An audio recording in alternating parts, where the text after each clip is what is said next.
There's a political question I've had running through the back of my mind for some time, and I've had a couple discussions with other people about it, and I haven't done any research on it, so it's just my perspective of news and topics I've gleaned over my lifetime.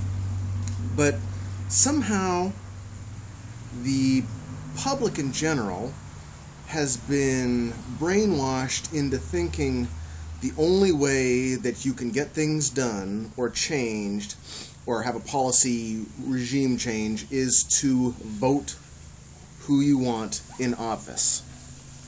So say, like for me, I'm on my cannabis soapbox most of the time because I want to get cannabis, hemp particularly, but cannabis legalized so that we don't put everybody in a jail anymore and we can use the product.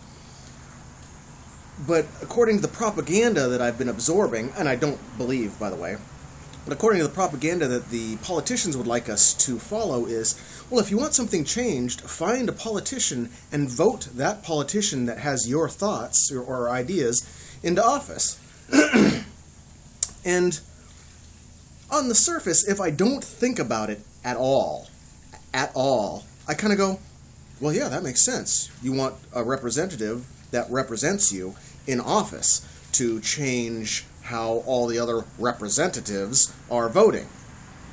And I went, oh, okay. But a half second of thought into the history of politics and government and human rights and general suffering and oppression by dickhead governments is when I think back to, say, Martin Luther King or the women's rights movements or slavery or any of those other movements.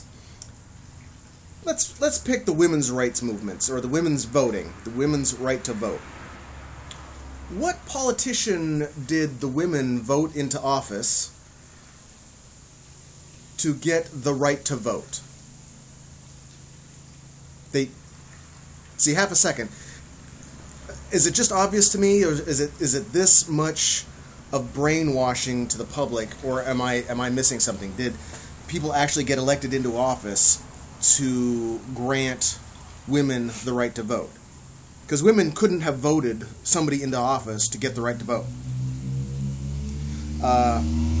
Slavery. Was there a particular politician that everyone decided to vote into office to end slavery? Or did the public in general pressure the politicians in office at the time to do their damn job? That's kind of my question. Am I missing something, or is voting someone in office your last ditch effort and probably the weakest one? But getting enough public pressure to tell the politicians in office now to do their fucking job now and represent the people. My soapbox again, cannabis. There has been a couple polls, but the highest one in particular is 86% of Americans think cannabis should be legalized, either for medical marijuana or like alcohol or for hemp. 86% of Americans in this one poll believe that cannabis should be legalized.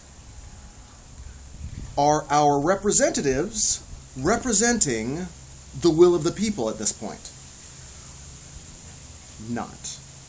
So what am I missing? Why are people, or how is it that people have been allowed themselves to get so brainwashed to think that they can only change the system with the system?